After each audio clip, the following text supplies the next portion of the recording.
Shalom.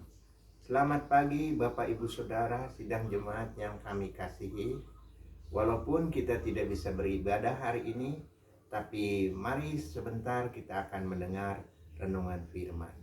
Sebelumnya kita menyanyi Kasih Yesus Indah Dalam Hidupku. Kasih Yesus indah dalam hidupku,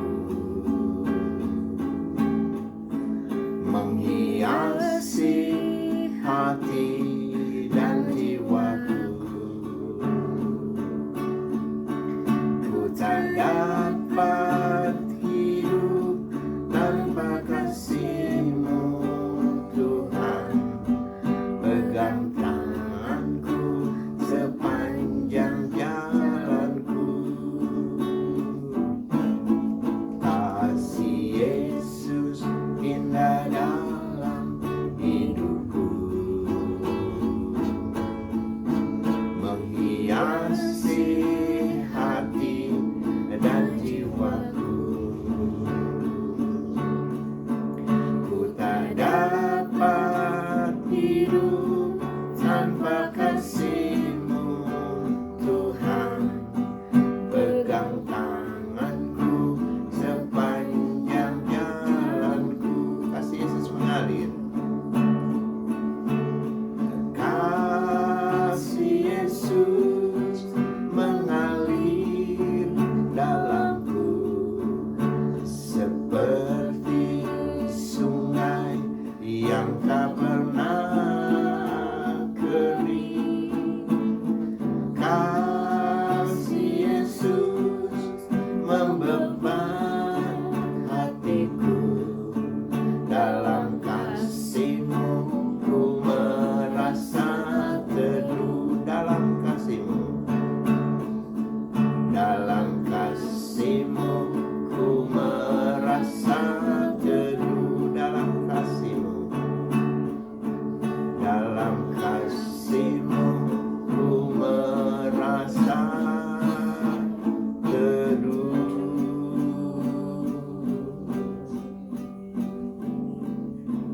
Kami menikmati terus kasih-Mu dalam hidup kami, Tuhan.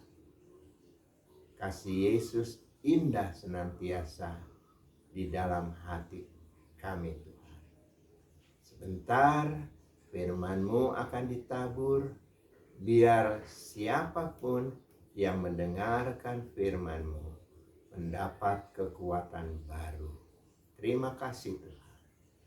Di dalam nama Tuhan Yesus Kristus kami berdoa. Haleluya. Amin. Bapak Ibu Saudara sidang jemaat yang saya kasihi, hari ini kita akan mendengar khotbah dengan tema Salib Yesus. Saya akan buka di buku Hagai 1 ayat 6 sampai 9. Saya akan bacakan untuk saudara.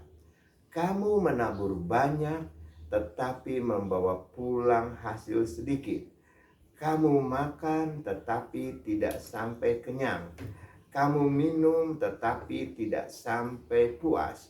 Kamu berpakaian, tetapi badanmu tidak sampai panas.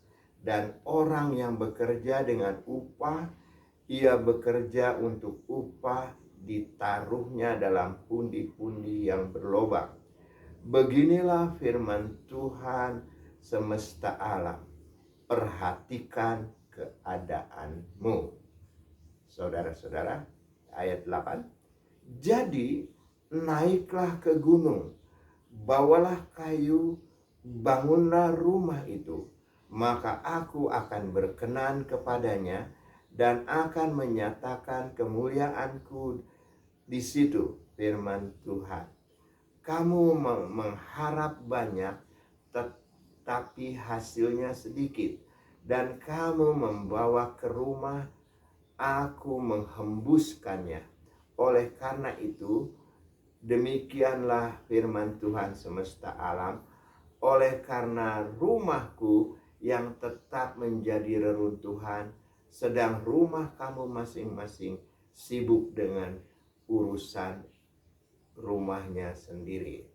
Saudara-saudara, kondisi bangsa Israel pada waktu itu diberkati, tetapi tidak merasakan berkat Tuhan. Ya, mereka menabur banyak, tetapi menuai sedikit. Mereka makan, tetapi tidak sampai kenyang. Mereka minum, tetapi tidak sampai puas. Mereka bekerja keras dan ditaruh di kantong yang berlubang, tidak menikmati berkat Tuhan. Di dalam ayatnya yang ketujuh, beginilah firman Tuhan semesta alam. Perhatikan keadaan kamu. Saudara-saudara, mungkin kita juga merasa demikian. Mengapa kita tidak mengalami berkat Tuhan? Perhatikanlah keadaanmu. Saudara-saudara, Tuhan memberi perintah di dalam ayat yang ke-8. Jadi, naiklah ke gunung, bawalah kayu, bangunlah rumah itu, maka aku berkenan kepadanya dan akan menyatakan kemuliaanku di situ, firman Tuhan. Bangsa Israel disuruh naik ke gunung, membawa kayu, membangun rumah. Akibatnya, mereka berkenan kepada Tuhan dan mereka bisa menikmati kemuliaan Tuhan. Bangsa Israel lebih mementingkan diri sendiri tanpa memperhatikan rumah Tuhan.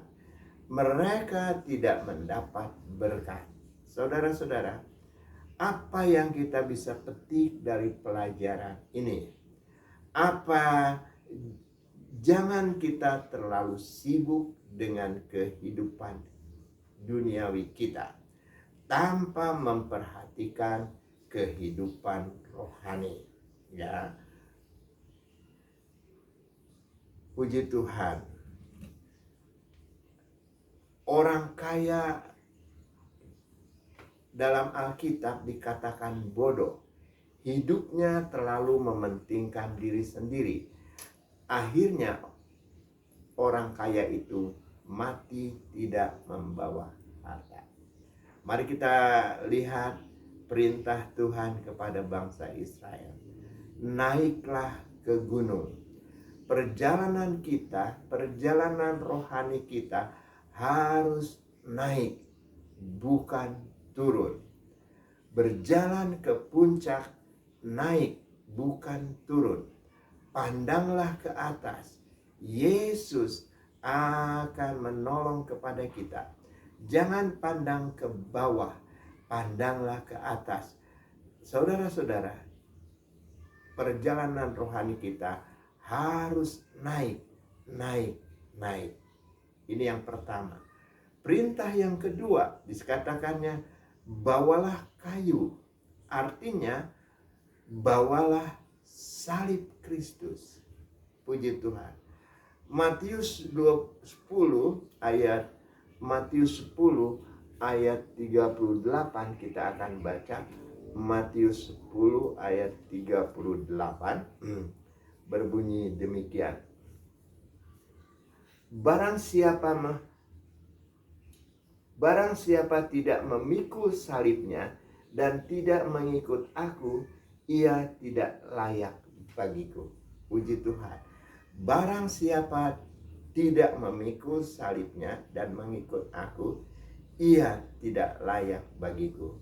Artinya, kita harus membangun kehidupan rohani kita. Jangan kita fokus kepada hal-hal yang di bawah. Salib, kita berjalan memikul salib. Pandanglah ke depan. Hidup artinya hidup berkenan kepada Tuhan. Bapak Ibu Saudara, kalau kita melihat dalam salib itu ada 4 ujung. Ujung yang atas, bawah, ujung kiri, dan ujung kanan. Siapa yang ingin hidup berkenan kepada Tuhan, perhatikan salib, berjalan naik, pandanglah ke depan. Saudara-saudara, mari kita perhatikan salib. Ada 4 hal yang istimewa dari salib. Ujung yang paling atas adalah kasih. Kasih itu bukan karena kasihan. Kasihan dia tidak punya uang, kasihan dia tidak punya baju. Kasih itu juga bukan perasaan. Aduh, saya udah gak punya perasaan kasih. Kasih itu juga bukan perasaan. Kasih itu juga bukan asmara, ya. Kasih adalah sifat Allah dan kemampuan Allah. Ya. Kasih adalah sifat Allah dan kemampuan Allah. Sidang jemaat, mari kita membaca 1 Yohanes 4 ayatnya yang ke-8. Barang siapa tidak mengasihi, ia tidak mengenal Allah, sebab Allah adalah kasih.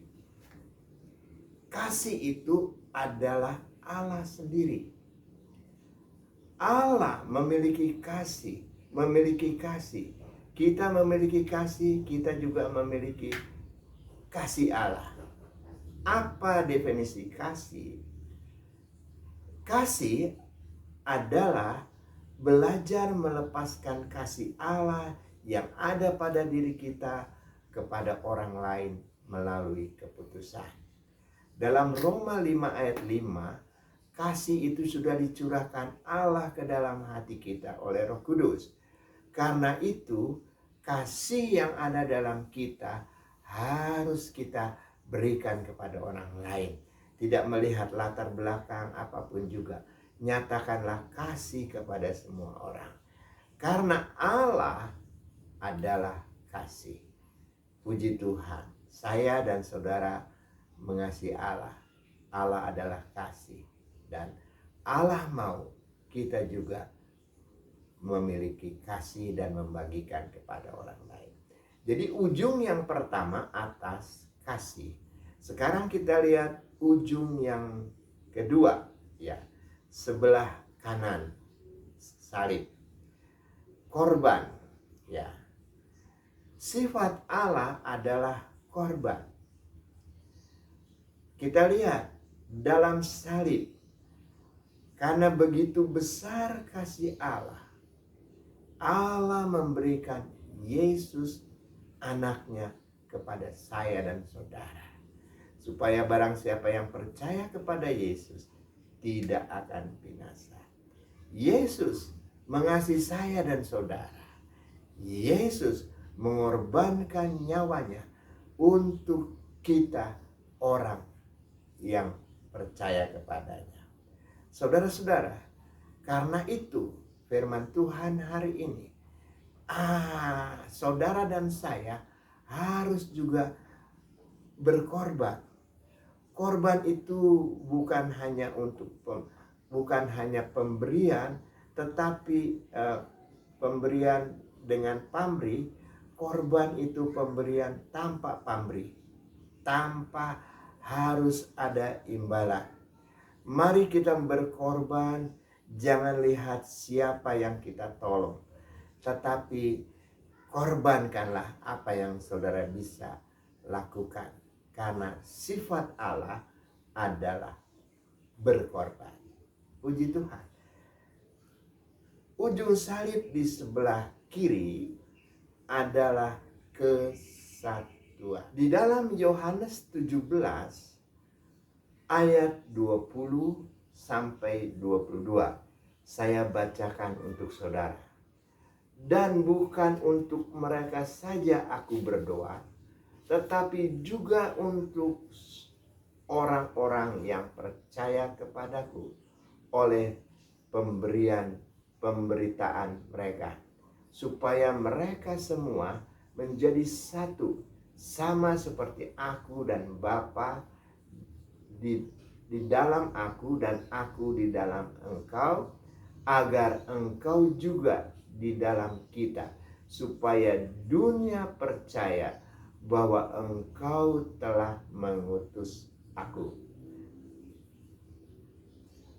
Dan aku memberikan kepada mereka kemuliaan yang engkau berikan kepadaku, supaya mereka menjadi satu, sama seperti kita adalah satu. Yohanes 17 ini berkata tentang kesatuan. Doa Yesus untuk kita semua, supaya kita menjadi satu. Melalui salib Yesus, biarlah kesatuan ini boleh terjadi. Kesatuan orang percaya. Kesatuan ini adalah kehendak Tuhan. Bagaimana persekutuan ini bisa terjadi? Di dalam Ibrani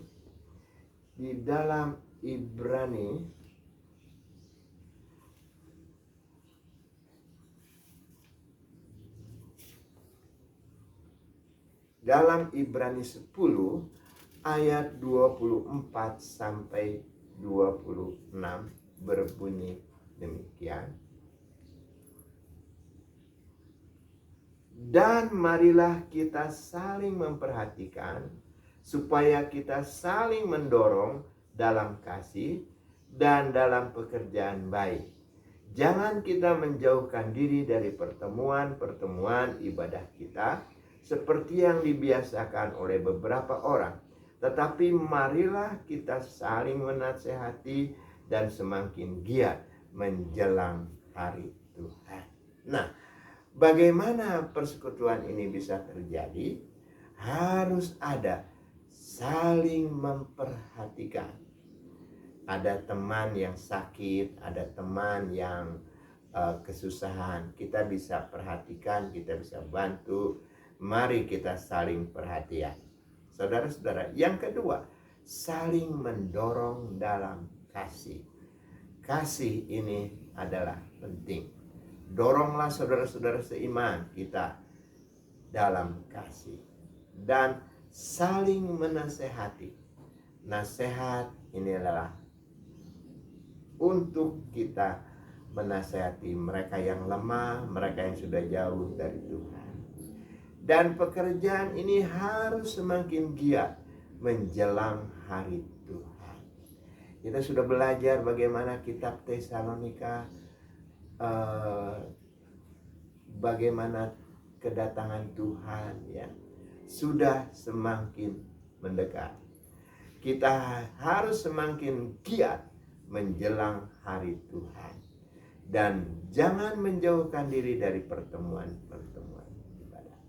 Saudara-saudara, domba yang menjauh dari persekutuan, dia akan diterkam oleh bahaya. Domba sendiri akan diterkam oleh serigala. Tapi kalau domba berkumpul bersama-sama, tidak berani serigala menerkam domba itu. Tanpa kesatuan, kita tidak mencapai kesempurnaan. Puji Tuhan. Saya ulangi lagi. Ujung yang atas adalah kasih. Ujung yang kanan adalah korban. Sifat Allah adalah korban. Allah adalah kasih. Dan yang ketiga, kesatuan. Doa Yesus untuk kita semua, supaya di akhir zaman ini kita semua menjadi satu. Dan yang paling akhir, ujung di bawah adalah kesucian. Menjadi pertanyaan kita, bisakah saya dan saudara suci? Saudara-saudara, jawabannya dapat kita lihat di dalam Mazmur pasal yang ke-19 ayatnya yang ke-10 berbunyi demikian. Takut akan Tuhan itu suci. Takut akan Tuhan itu suci. Jadi kalau kita takut akan Tuhan, kita hidup suci.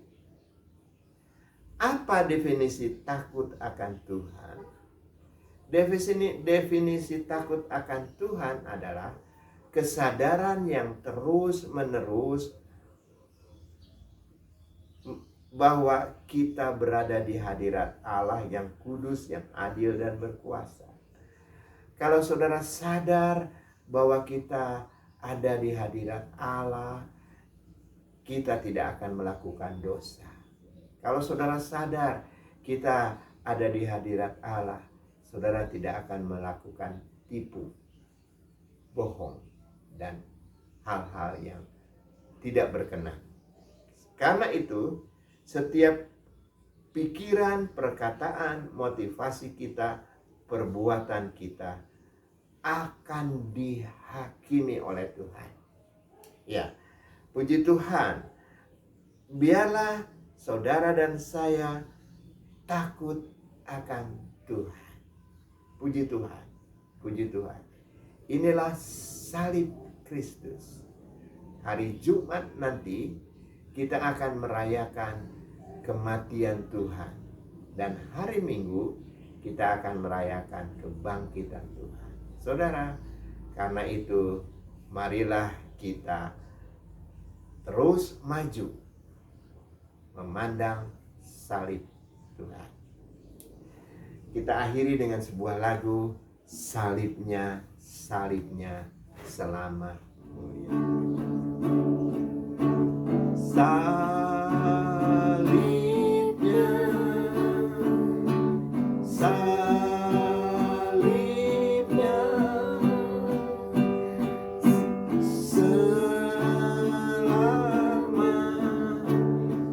mulia.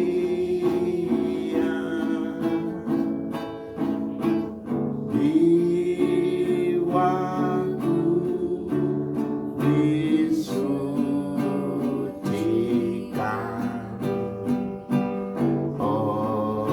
oleh darah Yesus. Sekali lagi kita menyanyi.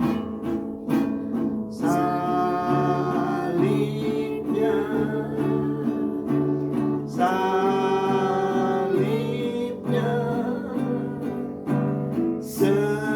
selamat mulia.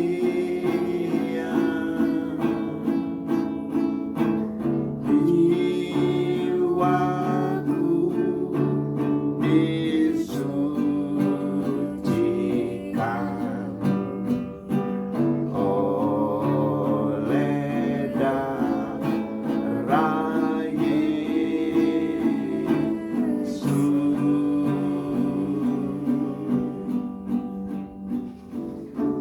Bapa kami di dalam surga, terima kasih buat firman-Mu, begitu indah bagi kami. Terima kasih Tuhan, biarlah kami dalam mengiring kepadamu tetap senantiasa memikul salib-Mu Tuhan.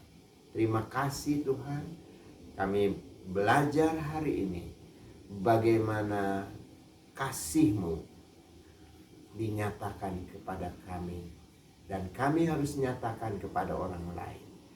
Hamba juga berdoa Tuhan, biar sifat-Mu berkorban menjadi sifat kami juga, supaya kami bisa berkorban untuk orang lain. Terima kasih buat doa-Mu untuk kami semua jemaat Tuhan. Doa-Mu untuk kami supaya ada kesatuan dalam jemaat Tuhan. Terima kasih Tuhan. Dan kami mau berusaha belajar hidup suci. Kekudusan-Mu, kesucian-Mu ada dalam kami. Belajar kami takut akan Engkau, supaya kami tidak melakukan hal-hal yang tidak berkenan di hadapan. Hamba berdoa buat seluruh sidang jemaat yang mendengarkan renungan pagi ini. Terima kasih Tuhan. Berkati mereka Tuhan. Walaupun mereka tidak bisa berbakti pagi hari ini, biar firman-Mu memberikan kekuatan kepada seluruh sidang jemaat-Mu. Tuhan, hamba berdoa buat kami sekeluarga. Tuhan mau pulihkan, Tuhan mau tolong, Tuhan mau jamah. Bilur-bilur-Mu menyembuhkan kami. Hamba juga berdoa Tuhan untuk sidang jemaat yang lain yang sakit. Saudara Ibu Tuhan, kiranya Engkau mau tolong kepadanya. Juga Ibu Esther Tuhan, pulihkan. Kalau ada yang lain yang sakit juga Tuhan pulihkan. Terima kasih, terima kasih, terima kasih. Terima kasih Tuhan. Berkati seluruh sidang jemaat Tuhan. Saudara-saudaraku, terimalah berkat dari Bapa, kasih dan sayang dalam Yesus Kristus. Persekutuan Roh Kudus menyertai engkau dimanapun engkau berada. Diberkati keluargamu, diberkati usahamu. Semua yang percaya katakan amin. Selamat pagi.